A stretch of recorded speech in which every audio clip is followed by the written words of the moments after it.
Hello everyone, welcome back to the channel PCS world. कैसे हैं आप सब फ्रेंड्स? आई होप कि आप सब बहुत अच्छे होंगे और आपकी तैयारी बहुत ही अच्छी तरीके से चल रही होगी। And friend, this is the 11th class of the revision series of R A R O prelims. So आज का जो क्लास है इसमें हम डिस्कशन करने वाले हैं अपने जनवरी 2025 के करंट अफेयर्स का। जैसे कि मैंने आप सभी को कहा था कि हम यहाँ पे बहुत ही ज़्यादा इंपॉर्टेंट एक सीरीज चलाने वाले हैं, तो उसी के क्रम में ये आज 11वीं क्लास है जिसको मैं आपको ऑलरेडी बता चुकी हूँ। तो इसके आप जो है ना एडिटिंग स्टाइल में मत जाइएगा कि ये कैसी पीडीएफ है या जो भी है, लेकिन ये कंटेंट इतना जेन्युइन है, इतना ऑथेंटिक है कि इस कंटेंट से बाहर आपके क्वेश्चन 90% तक तो नहीं जाएंगे, ये मैं आपसे प्रॉमिस कर सकती हूँ। उसके बाद 5-10% आजकल आयोग इस तरीके के सवाल हर पेपर में बना रहा है कि जो कोई भी नहीं कर पाता है। तो अगर आपको अपनी एक्यूरेसी करंट अफेयर में 90% प्लस रखना है तो आप इस सीरीज़ को ज्वाइन करें, इस सीरीज़ को देखें, इसके अच्छे से नोट्स कस्टमाइज़ करें। और इसकी पीडीएफ पाने के लिए मेरे टेलीग्राम चैनल का लिंक इसके डिस्क्रिप्शन बॉक्स में है, वहाँ से ले लें और मेरे टेलीग्राम चैनल को ज्वाइन कर लिए। इसी टेलीग्राम चैनल पे हमने चलाया हुआ है इसी क्रम में जो ये मैं कंटेंट यहाँ पे अवेलेबल करा रही हूँ, उसी का ही एमसीक्यू सीरीज़ आपको मेरे टेलीग्राम चैनल पे शेयर करने के लिए सॉल्व करने के लिए मिलेगी। और ये जो इतनी जो बाधाएं आ रही हैं मेरे शब्दों में बोलने में, वो इसीलिए क्योंकि मेरी जो है स्वास्थ्य आज बिल्कुल भी ठीक नहीं है सुबह से। और अभी ये 8 बजे का टाइम है रात का। आज है 21 जून यानी कि अंतर्राष्ट्रीय योगा दिवस मनाया जाता है 21 जून को। तो हो सकता है क्लास में आज ही आप सभी के साथ में शेयर करूँ, लेकिन अभी 8 बजा है जब मैं इस क्लास रिकॉर्ड कर रही हूँ। सुबह से सिर्फ कुछ भी मैंने एक भी काम नहीं किया, एक भी अक्षर नहीं पढ़ा, तो मैंने सोचा दिन को ख़राब करने से बेहतर है अभी थोड़ा सा मुझे बेटर फील हुआ है तो मैं आपके साथ में ये क्लास शेयर कर दूं, क्योंकि क्लासेस भी काफ़ी लेट हो रही हैं, आई नो। बट ऐसा हो जाता है, ब्लॉगिंग भी मेरे को करना होता है, अपना पढ़ना भी रहता है, तो आजकल पढ़ाई पे ज़्यादा फोकस है इसी वजह से। लेकिन इस सीरीज़ मैंने आपसे वादा किया है कि आपको कम से कम अक्टूबर तक तो मैं करा ही दूंगी, जहाँ से 90% क्वेश्चन आपके हो जाएंगे। उसके बाद अगर कोशिश रहेगी कि पूरे साल का करा दूं, लेकिन सितंबर अक्टूबर तक तो 100% मैं करा दूंगी। तो आप लोग इस सीरीज़ को देखिएगा और इसको उन सभी दोस्तों के साथ में शेयर कर दीजिएगा जो इस एग्ज़ाम की तैयारी कर रहे हैं। बहुत ज़्यादा बातों को लंबा नहीं खींचना है, चलिए अब स्टार्ट करते हैं अपना जो न्यू ईयर 2025 का पहला सवाल क्या सवाल हमारे लिए उस दिन लाया गया था और मैं क्या आपके लिए लेकर आई हूँ, वो सब देखिएगा आप। तो पहला सवाल यही था कि छत्रपति शिवाजी की प्रतिमा का अनावरण लद्दाख में किया गया भारतीय सेना द्वारा। और ये इंपॉर्टेंट है, आजकल ये ज़्यादा अंदर से ज़्यादा सवाल लेके आता है आयोग, तो आप ध्यान रखिएगा कि पेंगोंग झील के तट पर किया गया है इसका अनावरण। और ये जो है ना, ये भारत और चीन के नियंत्रण का क्षेत्र है। आईएनएस सर्वेक्षक क्या है? भारतीय नौसेना का एक सर्वेक्षक जहाज़ है। इसमें कुछ चीज़ें ऐसी भी होंगी जिनको मैं जो है स्किप कर दूंगी, वो मैं अपनी पर्सनल यूज़ के लिए लिख लेती हूँ। कुछ चीज़ों मुझे ऐसा लगता है कि मेरी जो है वीकनेस है इस टॉपिक पर, तो मैं लिख लेती हूँ, तो मैं यहाँ पे स्किप करूँगी, लेकिन पीडीएफ में आपको पूरा ही मिल जाएगा, डोंट वरी। अगर आपको भी लग रहा है कि आपको भी वो टॉपिक्स पढ़ने चाहिए तो पीडीएफ आप जाके देख लीजिएगा। लेकिन उस पीडीएफ को समझने के लिए ये क्लासेस, ये पूरा प्लेलिस्ट करना आपको ज़रूरी है। अगर आप चाहते हैं कि पूरे करंट अफेयर का आपको एक ही जगह पर सारा कंपाइलेशन मिल जाए मेरी वीडियोज़ का, तो मेरे चैनल का जो प्लेलिस्ट वाला जो ऑप्शन होता है वहाँ पर जाइएगा, आपको सारे ही वीडियोज़ मिल जाएंगे। तो आप ये मत सोचिएगा कि हम पीडीएफ पढ़ लेंगे, पीडीएफ ज़रूर बेशक आप पढ़ लेंगे, लेकिन पीडीएफ को पढ़ने के लिए आपको ज़रूर से इन वीडियो को देखना पड़ेगा, क्योंकि हर एक इंसान का अपना नोट्स बनाने का स्टाइल अलग होता है। तो मैंने अपनी स्टाइल में बनाए हुए हैं, हो सकता है आपको समझ ना आए, लेकिन जब मैं आपसे डिस्कशन कर दूंगी तो आपको ज़रूर से समझ आ जाएंगे। तो आप एक बार ज़रूर से ये क्लास को वॉच कर लीजिएगा। जिमी कार्टर कौन थे? पूर्व राष्ट्रपति थे अमेरिका का, जिनका हाल ही में निधन हो गया था जनवरी के महीने में। तो इनका 1978 में भारत का दौरा हुआ था और इसी समय दिल्ली के पास जो दौलतपुर नसीराबाद गांव का दौरा किया था इन्होंने। इनके ही सम्मान में उस गांव का नाम क्वार्टरपुरी रखा गया। बहुत ज़्यादा इंपॉर्टेंट है ये सवाल। हालांकि जनरल सा जो मतलब स्टूडेंट होगा, एस्पिरेंट होगा नया, वो इस सवाल को कहीं से कहीं तक भी कर नहीं पाएगा, लेकिन मेरे नोट्स में है तो मैंने आप सभी के साथ में शेयर कर दिया है। ये देखिए, अब ये मोस्ट इंपॉर्टेंट है। इस पर 4 स्टार 5 स्टार जितने स्टार बना दो उतने कम है। ये पेपर आउट सवाल है ये। किस जनरेशन का प्रारंभ 2025 से माना जा रहा है? तो जनरेशन बीटा। 2039 तक यही जनरेशन चलेगा, यानी कि इंसानों में भी जनरेशन होते हैं। जो उससे पहले जनरेशन था 2013 से लेके 2024 तक के अल्फ़ा जनरेशन चल रही थी, मतलब 2013 से लेके 2024 तक जिन बच्चों ने जन्म लिया वो अल्फ़ा जनरेशन के थे, और जो 2025 से लेके 2039 तक जो भी बच्चे जन्म लेंगे वो बीटा जनरेशन के कहलाएंगे। अभी मैं एक वो देख रही थी, किसी की स्टोरी देख रही थी इंस्टाग्राम पे, तो वहाँ पे एक सर थे, उन्होंने लगाया हुआ था, उनको बेटा हुआ था, तो उन्होंने ऐसे लिखा हुआ था कि बीटा जनरेशन में बेटा हुआ है। अच्छा लगा था मुझे उनका स्टाइल, तो मुझे याद आ गया था कि ये सवाल मैंने पढ़ा था। गणतंत्र दिवस के मुख्य अतिथि कौन आए थे इस बार? तो आए थे इंडोनेशिया के प्रेसिडेंट प्रबोवो सुबियांतो। और ये इंडोनेशिया के जो हर साल ही मुख्य अतिथि कोई ना कोई आते हैं, लेकिन इस बार के हमारे लिए इसलिए ज़्यादा इंपॉर्टेंट है कि यही जब हमारे भारत का संविधान लागू हुआ था, हमने पहला अपना गणतंत्र दिवस मनाया था 26 जनवरी 1950 को। तब सुकर्णो नाम के इनके ही राष्ट्रपति, इंडोनेशिया के राष्ट्रपति ही आए थे पहली बार जब हमने अपना पहला गणतंत्र दिवस मनाया था। और अभी 78, शायद 78वां ही था, माफ़ कीजिएगा अगर गलती हुई हो तो। मैं इसका क्रम देख लूँगी, आई थिंक ये गलती है, क्योंकि इंडिपेंडेंस डे का 78वां क्रम है। तो अभी बता देंगे 26 जनवरी पे जब आएगा कि कौन से क्रम का गणतंत्र दिवस हमने मनाया है। तो प्रबोवो सुबियांतो इस बार के हैं। और भारत और इंडोनेशिया के साथ मिलकर कौन कौन से अभ्यास करता है फ्रेंड्स? समुद्र शक्ति, गरुण शक्ति और गरुड़ शक्ति। गणतंत्र दिवस परेड 2025 में झांकियों का विषय क्या है? स्वर्णिम भारत, विरासत, विकास। और हाँ, यही लिखा है यहाँ पे 76वां है, ये ध्यान रख लेना। 76 हमने रिपब्लिक डे मनाया है इस बार 2025 में। और जो है कोशिश करूंगी कि आधा तो हो ही जाए क्लास, लेकिन अगर नहीं हुआ तो मैं अगले क्लास में जल्दी शेयर करूंगी सारी चीज़ें आप सभी के साथ में। गतिशील भूजल संसाधन आकलन रिपोर्ट जारी किया गया है। क्या रिपोर्ट का नाम है? गतिशील भूजल संसाधन आकलन रिपोर्ट 2024। जल शक्ति मंत्रालय के द्वारा इसको जारी किया गया है। रिपोर्ट में कहा गया है कि देश में भूजल पुनर्भरण में 2017 से 2024 के बीच की अवधि में 15 बिलियन क्यूबिक मीटर की वृद्धि हुई है और भूजल निष्कर्षण में 3 बिलियन क्यूबिक मीटर की कमी आई है। और ये कमी आना अच्छी चीज़ को दर्शाता है। रथ सप्तमी का आयोजन कौन सा राज्य करता है? तो आंध्र प्रदेश करता है। 1 जनवरी 2025 को शेंगेन क्षेत्र का पूर्ण सदस्य बनने वाले 2 देश हैं। शेंगेन क्षेत्र कौन सा होता है? अब आप ये देख लीजिएगा। शेंगेन क्षेत्र एक इस तरीके का क्षेत्र है जिसमें यूरोपीय संघ के 29 देश शामिल है। बहुत सारे हैं जिनका नाम याद रखना बिल्कुल भी पॉसिबल नहीं है, बिल्कुल ज़रूरत भी नहीं है। सिर्फ आपको ये याद रखना है कि हाल ही में उसमें कौन ऐड हुआ है? रोमानिया और बुल्गारिया। और ये ध्यान रखना है कि कितने देश हैं उसमें। अब उसमें 29 देश हो गए हैं कंप्लीट। स्माइल योजना क्या है? अभी आपको स्माइल योजना के बारे में बताऊंगी। स्माइल योजना को हम बोलेंगे, इसका फुल फॉर्म एक बार रीड कर लेते हैं।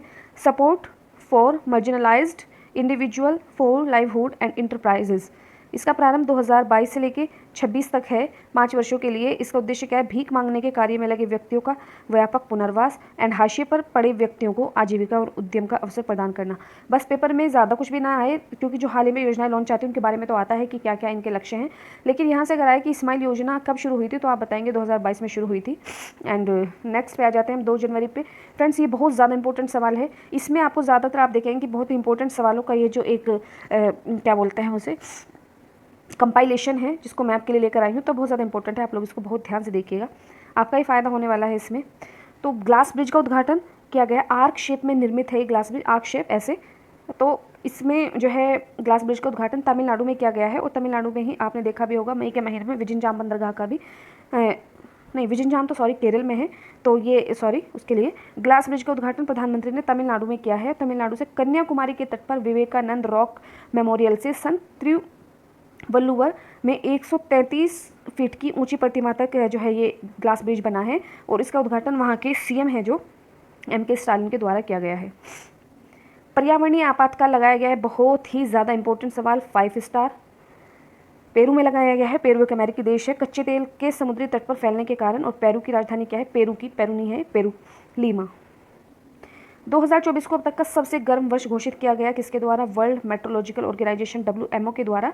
पूरे विश्व के लिए कहा गया है कि 2024 सबसे ज़्यादा गर्म वर्ष रहा। संयुक्त राष्ट्र ने किस वर्ष को ग्लेशियरों के संरक्षण के लिए अंतर्राष्ट्रीय वर्ष घोषित किया है? तो वही है 2025 को। और इसी के साथ ही 2025 को अंतर्राष्ट्रीय सहकारिता वर्ष भी घोषित किया गया है और ग्लेशियर संरक्षण वर्ष भी घोषित किया गया है। और इससे और जो है ना, अभी से ही 21 मार्च को विश्व ग्लेशियर दिवस मनाने की भी घोषणा हुई है। तो अब आपसे अगर पूछ लें कि ग्लेशियर दिवस कब मनाया गया या कब मनाया जाएगा, तो आप बताएंगे कि 21 मार्च को मनाया जाएगा। और पृथ्वी के कुल जल का 2.1% भाग ग्लेशियर में स्थित है। H1B वीज़ा संबंधित है USA से, क्योंकि USA में वीज़ा देने के लिए बहुत सारी बातें चल रही थी, तो ये भी चर्चा में आया था। नेक्स्ट है हमारा एक्सरसाइज होप टैक। ये भारत और वियतनाम तटरक्षक अभ्यास है ये, और कोच्चि में आयोजित हुआ है। अंतर्राष्ट्रीय सौर गठबंधन की रूपरेखा समझौते पर हस्ताक्षर किए हैं मालदोवा ने। अंतर्राष्ट्रीय सौर गठबंधन क्या है? जिसकी स्थापना COP21 के समय UNFCCC का कंजर्वेशन हुआ था, UNFCCC का COP21 में पेरिस में इसकी स्थापना की गई थी। ये लिखा भी है यहाँ पे। तो इसकी स्थापना 2015 में की गई थी, लागू 2017 में किया गया था। और इसका हेडक्वार्टर कहाँ पर है फ्रेंड्स? हमारे भारत में गुरुग्राम में है। और इस पर भी इसकी रूपरेखा समझौते पर हस्ताक्षर करने वाला देश बना है मालदोवा। राष्ट्रीय किसान दिवस बहुत ज़्यादा इंपॉर्टेंट है ये, 23 दिसंबर को मनाया जाता है। चौधरी चरण सिंह की जयंती पर मनाया जाता है। थीम है इसकी समृद्ध राष्ट्र के लिए अन्नदाताओं को सशक्त बनाना। और ये चौधरी चरण सिंह कौन थे? इनके लिए ज़्यादा बताने की जरूरत नहीं है, हमारे देश के जो है 5वें नंबर के प्रधानमंत्री रहे हैं। उसके अलावा बहुत इंपॉर्टेंट है, देखिए, एक स्माइल योजना मैंने वहाँ लिखी थी, वो अलग है, ये वाली स्माइल योजना अलग है। भारत सरकार का ADB के साथ जो 2022 में लॉन्च हुई थी वो योजना इस योजना से बिल्कुल अलग है। आप इन दोनों को एक बार समझिएगा। भारत सरकार का ADB का मतलब होता है एशियन डेवलपमेंट बैंक के साथ एक ऋण के लिए एक समझौता हुआ है, यानी कि एडीबी भारत को ऋण देगा स्माइल योजना के लिए। इसके लिए $350 मिलियन का ऋण पास हो गया है। इसका स्माइल का फुल फॉर्म होता है multi modal and integrated logistic ecosystem, और इसके तहत भारत अपने विनिर्माण क्षेत्र को सुदृढ़ बनाएगा। इसी के लिए ये ऋण लेने की बात की जा रही है। श्याम बेनेगल का निधन हो गया है। ये फिल्म निर्माता थे जिनको 18 राष्ट्रीय फिल्म अवार्ड एवं नंदी पुरस्कार तथा एक दादा साहब फाल्के अवार्ड से नवाजा गया है। निधन के बारे में आप थोड़ा सा देख के चलेगा कि किस किस का निधन कब हो रहा है। अब आयोग कुछ भी सवाल बना देता है, इनके क्रम ही पूछ लेता है, बताओ कब कब हुए हैं। अब यहाँ आ जाते हैं हम, that is very very very important question. National game award 2024, इसमें कुल 43 लोगों को पुरस्कारों का वितरण किया गया है, जिसमें से हम देखते हैं, देखिए फ्रेंड्स, अब हम 43 याद नहीं रख सकते हैं। इतना ह्यूमन माइंड इतना काम मतलब कर तो लेता है, लेकिन पहली बात तो करने की ज़रूरत ही नहीं है। हमको बहुत सारी चीज़ें ऐसी होती हैं इस एग्ज़ाम की तैयारी में, सिविल सर्विसेज की तैयारी में, आपको ये सब चीज़ें ध्यान रखनी जो ज़रूरी होती है कि आपको क्या चीज़ें पढ़नी है और क्या चीज़ें नहीं पढ़नी है। सारी चीज़ें नहीं पढ़नी, सिर्फ आपको आयोग का पैटर्न फॉलो करना है कि आयोग प्रश्न आखिर पूछ कहाँ से रहा है। तो 43 अवार्ड जो है इसमें दिए गए हैं। आयोग कहाँ से प्रश्न पूछा है? आज तक आयोग ने सिर्फ ये प्रश्न पूछा है कि मेजर ध्यानचंद खेल रत्न पुरस्कार कितने लोगों को दिया गया, किस किस को दिया गया, या इनमें से कौन सा ऐसा खिलाड़ी है जिसको मेजर ध्यानचंद पुरस्कार नहीं दिया गया। इस तरह के सवाल पूछे जाते हैं। या फिर अगर जो अलग से अवार्ड है, द्रोणाचार्य अवार्ड है, और भी सारे अवार्ड इसमें है, अगर उसमें कोई बहुत ज़्यादा पॉपुलर नाम है या कोई उस पर्टिकुलर स्टेट का है जिस स्टेट का हम एग्जाम देने जा रहे हैं, वो आपके लिए इंपॉर्टेंट हो जाता है। तो मेजर ध्यानचंद सभी के लिए इंपॉर्टेंट है, इसको हम देखेंगे अभी। तो सबसे पहले तो मिला है डी गुकेश को, जो शतरंज के मास्टर हैं और 18 वर्षीय हैं ये। इन्होंने सिंगापुर वर्ल्ड चैंपियनशिप जीता है, इसीलिए डी गुकेश को देना इंपॉर्टेंट हो जाता है। हरमनप्रीत सिंह को मिला है, जो हॉकी के कप्तान रहे हैं, जिन्होंने पेरिस ओलंपिक में कांस्य पदक जीता है। मनु भाकर को मिला है शूटिंग में, जिन्होंने पेरिस ओलंपिक में 2 कांस्य पदक जीते हैं। और प्रवीण कुमार को मिला है, जिन्होंने para athletics Paris para Olympic में 2024 में स्वर्ण पदक जीता है।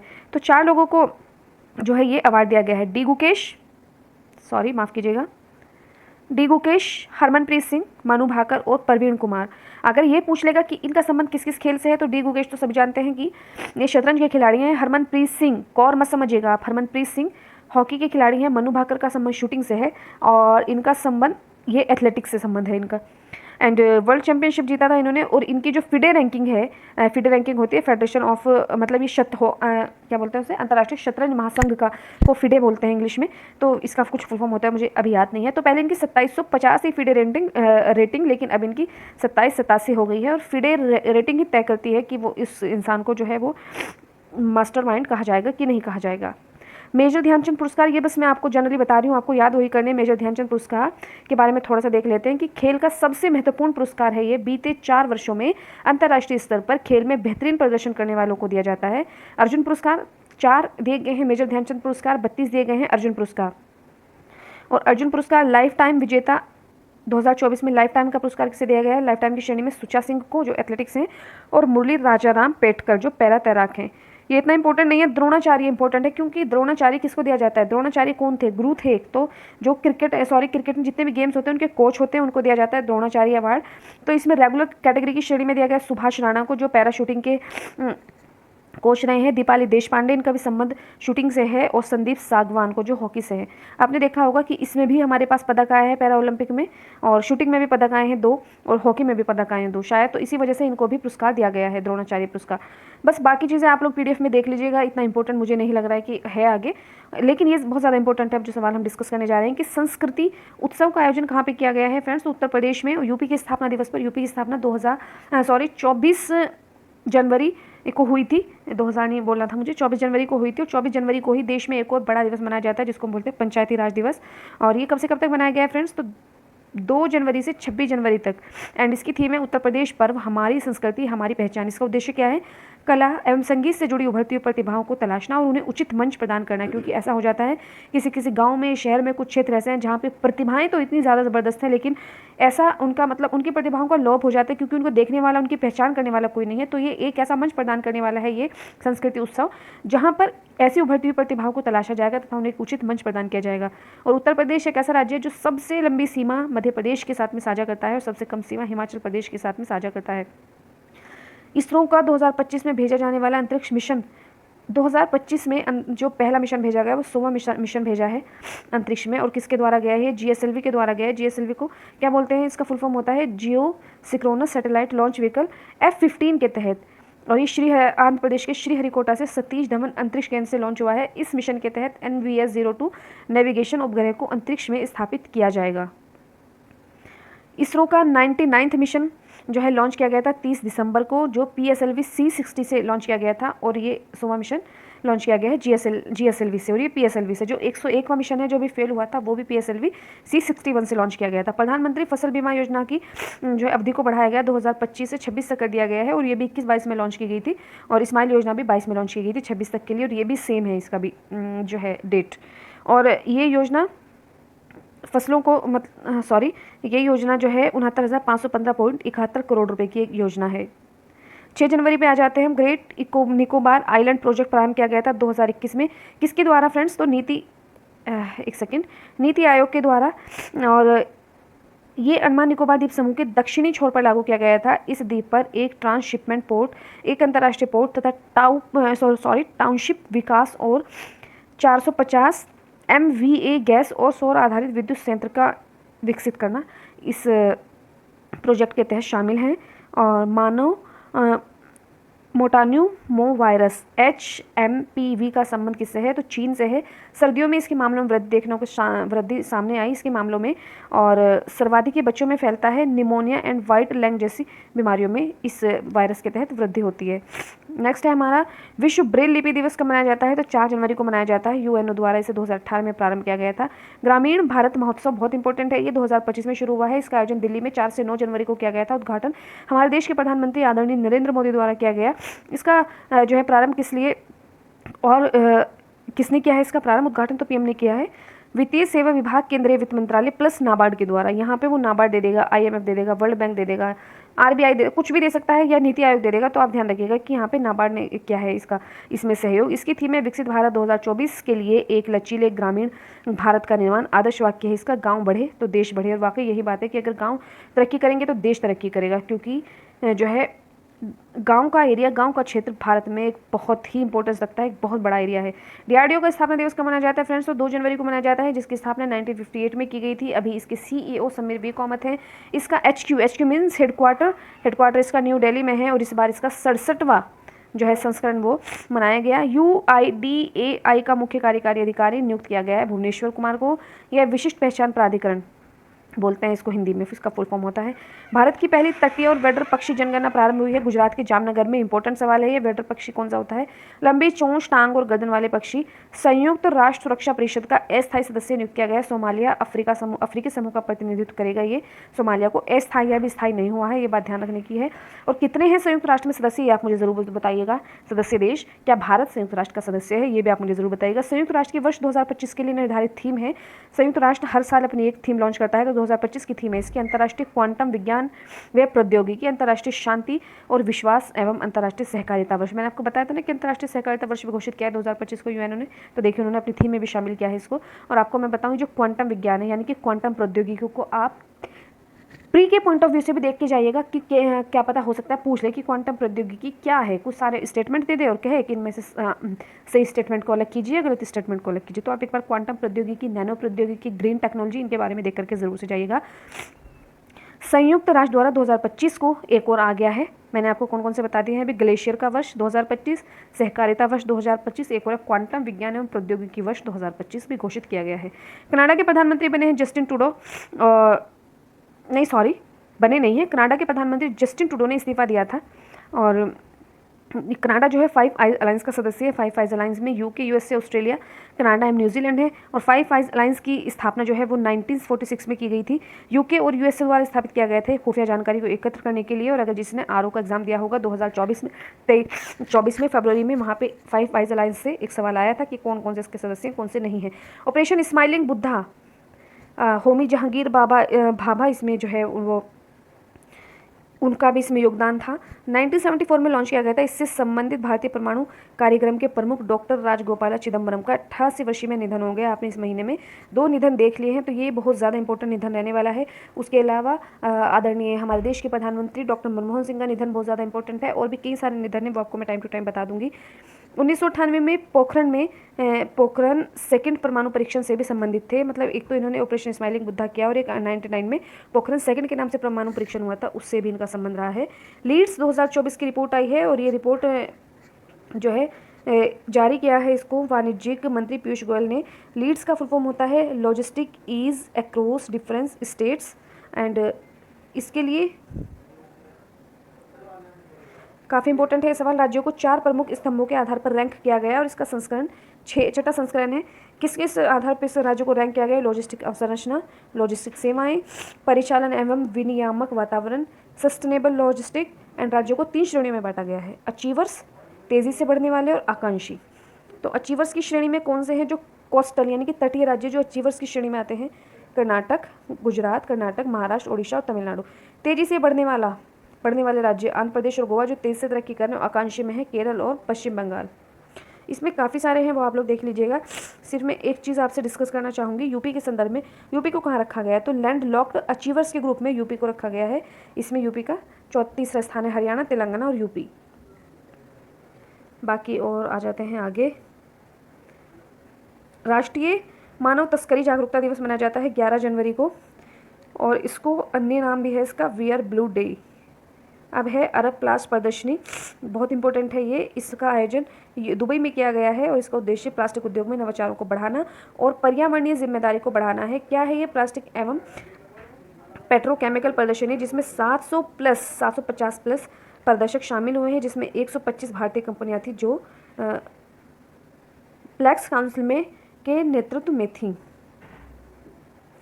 किस राज्य तथा केंद्र शासित प्रदेश में विधानसभा चुनाव की घोषणा की गई? तो आपको पता होगा कि दिल्ली में चुनाव हुए थे और ये चुनाव फरवरी में हुआ था, 5 फरवरी को हुआ था और 8 फरवरी को इसका रिजल्ट लॉन्च कर दिया था, जिसमें कि रेखा गुप्ता ने जो है वो सीएम का पद ग्रहण किया है, जो बीजेपी की हैं और उन्होंने ही इसमें चुनाव में जीत हासिल की भारतीय जनता पार्टी ने दिल्ली में। तो यहाँ पे एक ही चरण में संपन्न हुआ है ये 5 फरवरी को। दिल्ली में कुल विधानसभा की 70 सीटें हैं, जिसमें से रिजर्व हैं 12 और जनरल सभी के लिए सीटें हैं 58। ग्लोबल एजिंग इंडेक्स जारी किया जाता है चिकित्सा पत्रिका नेचर एजिंग द्वारा और इसमें शीर्ष देश है SWT का मतलब आप समझ गए होंगे, हाँ वही है स्विट्जरलैंड, जो आपने समझा। और इंडिया का रैंक है इसमें 123 और रैंकिंग के द्वारा तय किया जाता है कि बूढ़े होते समाज को संभालने के लिए कौन सा देश किस प्रकार तैयार है। तो हमारा देश 123वें नंबर पे है। कुल देश मैंने इसमें लिखे नहीं है, लेकिन मुझे ऐसा लग रहा है कि बहुत ज़्यादा अच्छी जगह पे तो नहीं खड़े होंगे हम। एंड उसके बाद जो है नेक्स्ट क्वेश्चन है हमारा भारत पॉल, एक ऐप है जो लॉन्च किया गया है गृह मंत्री अमित शाह के द्वारा विकसित है। ये CBI ने इसको विकसित किया है, दिल्ली के भारत मंडपम में लॉन्च किया गया है। भारत पॉल का जो है उद्देश्य क्या है? इंटरपोल से जुड़कर अपराधियों की खुफिया जानकारी इकट्ठा करना और वो डेटा साझा करना। इंटरपोल का फुल फॉर्म होता है friends international police organisation criminal and इसकी स्थापना 1923 में हुई थी। भारत पॉल के 5 प्रमुख मॉड्यूल हैं, connect, Interpol notice, reference, resources और ब्रॉडकास्ट। यहाँ से सवाल आएगा ही आएगा पेपर में। ब्रिक्स का सदस्य बना है, 10वां सदस्य बना है अभी इंडोनेशिया बना है। एंड इसके बारे में थोड़ा सा आपको बता देती हूँ मैं। इसकी स्थापना G8 जब G7 जो है G8 के नाम से जाना जाता था तो जब हुई थी, क्योंकि जब G8 था तो उसमें शामिल था रूस, लेकिन रूस को फिर बाद में जो है बाहर कर दिया गया था। 2006 में ब्रिक्स का जो है वो गठन हुआ था पीटर्सबर्ग में। ब्रिक के रूप में सामने आया था और ब्रिक्स बना कब? जब इसमें साउथ अफ्रीका शामिल हुआ, जब बना 2010 में। और अब इसमें कितने मेंबर हो गए हैं? अभी ये ब्रिक्स प्लस हो गया है, ब्राज़ील, रशिया, इंडोनेशिया, चाइना और ये सारे अभी ऐड हुए हैं इसमें। साउथ अफ्रीका तो पहले से ही था, लेकिन अब इसमें ऐड हुआ है UAE, Egypt, Iran, Ethiopia and पहले इसमें सऊदी अरब भी शामिल हो रहा था, लेकिन फिर वो बाद में निकल गया और इसके बाद इसमें इंडोनेशिया शामिल हुआ है। 2025 में ब्रिक्स की अध्यक्षता जो कर रहा है वो ब्राज़ील कर रहा है, ये बात आपको ध्यान रखनी चाहिए। 18वां प्रवासी भारतीय दिवस कब मनाया गया फ्रेंड्स? 8 से 10 जनवरी को द्विवार्षिक है ये, 2 साल में एक बार मनाया जाता है। इसका आयोजन उड़ीसा के भुवनेश्वर में पहली बार किया गया है। 9 जनवरी को प्रधानमंत्री ने इसका उद्घाटन किया और 9 जनवरी को इसलिए मनाया जाता है क्योंकि इसी दिन महात्मा गांधी जो है वो अफ्रीका से भारत लौटे थे और उससे मुख्य अतिथि वर्चुअली रूप से त्रिनिदाद और टोबैगो के राष्ट्रपति क्रिस्टीन कार्ला कगालू शामिल हुए और इसकी थीम है विकसित भारत में प्रवासी भारतीयों का योगदान। नेक्स्ट सवाल है हमारा, इतनी ज़्यादा तबीयत ख़राब है कि बोलने में मुझे बहुत ज़्यादा प्रॉब्लम आ रही है, लेकिन क्लास जाना बहुत ज़्यादा इंपॉर्टेंट है, इसलिए मैं क्लास को आपके साथ में शेयर कर रही हूँ फ्रेंड्स। युवा प्रवासी भारतीय दिवस कब मनाया जाता है? 8 जनवरी को मनाया जाता है। मुख्य अतिथि अमेरिकी पत्रिका क्या लिखा है ये, न्यूज़ वीक के सीईओ डॉक्टर देव प्रगद हैं। एंड भारत सरकार द्वारा जीडीपी गणना के लिए आधार वर्ष घोषित किया गया है 2022-23। ये बहुत ज़्यादा इंपॉर्टेंट है। प्रारंभ 2026 की शुरुआत से होगा इसका। उसके स्थान पर पहले कौन सा आधार वर्ष था? 11-12 को ही हम आधार वर्ष मान के जो है अपनी जीडीपी गणना करते थे, लेकिन 2026 से 22-23 को आधार वर्ष मानने लग जाएंगे। यूएसए का स्वतंत्रता का राष्ट्रपति पदक दिया गया है लियोनेल मेसी को, जो अर्जेंटीना के हैं, और ये अमेरिका का सर्वोच्च सम्मान है। और लियोनेल मेसी यूएसए के इंटर मियामी क्लब के लिए खेलते हैं। खो खो विश्व कप बेहद इंपॉर्टेंट है, यूपीएससी यहाँ से सवाल पूछ चुका है। दिल्ली में इसका आयोजन हुआ है, पहली बार ये विश्व कप हो रहा है। और इसमें महिलाओं की, ये यहाँ पे डेटा गलत लिखा है, या तो ये गलत है या आगे गलत है। ये आप मुझे, ये आपके लिए मैं एक काम छोड़ रही हूँ कि इसमें टोटल टीमें या तो ये हैं या फिर ये हैं। मेल के लिए 20 और फीमेल के लिए 19, क्योंकि मैंने इसे 2 जगह नोट किया, दोनों जगह अलग डेटा लिखा है। एक मैंने यूपीपीएससी उत्कर्ष के यहाँ से नोट किया है, एक मैंने दृष्टि पीसीएस के यहाँ से नोट किया। आप मुझे बताइएगा कि इसमें एग्जैक्ट डेटा क्या हो सकता है, यहाँ से ही हो या वहाँ से ही हो। लेकिन मैं आपको बताऊँ कि इसका आयोजन नई दिल्ली में किया गया है, इंदिरा गांधी इंडोर स्टेडियम में किया गया था। और इसका शुभांकर तेजस और तारा हैं, और इसका आयोजन 13 से 19 जनवरी के बीच में किया गया था। एंड भारतीय पुरुष टीम के कप्तान कौन है? प्रतीक वायकर। और महिला टीम की कौन है? प्रियंका इंगले। और आपको एक चीज़ और बताना चाहूँगी कि इसमें जो है दोनों ही ग्रुप में मेल फीमेल, भारत जीता है, नेपाल हारा है। भारत जीता है, नेपाल हारा है। कितने कितने स्कोर से हारा है वो मैं आपको आगे की वीडियो में शेयर कर दूंगी। एडीआर रिपोर्ट जारी की गई है। भारत के सबसे अमीर सीएम कौन है? मतलब एडीआर रिपोर्ट जारी किया गया जिसमें बताया गया कि भारत के सबसे अमीर सीएम है चंद्रबाबू नायडू। एंड चंद्रबाबू नायडू सबसे गरीब है ममता बनर्जी, जो पश्चिम बंगाल की सीएम है। और चंद्रबाबू नायडू किस राज्य से सीएम है ये आप मुझे ज़रूर से बताएंगे। हर घर लखपति योजना का लॉन्च किया गया है SBI state bank of India द्वारा। खो खो फेडरेशन जो है वो करा रहा है ये खो खो विश्व कप। तो इसकी स्थापना 1955 में हुई थी, हेडक्वार्टर इसका भी दिल्ली में है। और kho kho world cup India Bharat में, kho kho world cup India में पहली बार हो रहा है, विश्व में भी पहली बार हो रहा है, क्योंकि इसका संस्करण ही पहला है। ई श्रम पोर्टल पर हाल ही में जोड़ी जाने वाली सुविधा है बहुभाषी सुविधा। 2021 में इसको लॉन्च किया गया था। जितनी भी संविधान में भाषाएं हैं सारी ही भाषाओं में ई श्रम पोर्टल कार्य करने में सक्षम है। राष्ट्रीय ग्रीन हाइड्रोजन मिशन बहुत ही ज़्यादा इंपॉर्टेंट है। कब लॉन्च किया गया था ये मिशन, ये आप मुझे कमेंट करके बताएंगे। लेकिन इसका लक्ष्य क्या है? भारत का लक्ष्य 2030 तक 500 गीगावाट नवीकरणीय ऊर्जा को शामिल करना है, उत्पादन करना है। और उसके अलावा भारत सरकार का लक्ष्य वर्ष 2030 तक 300 गीगावाट अक्षय ऊर्जा का भी उत्पादन करना है। ये बात आप ध्यान रखिएगा।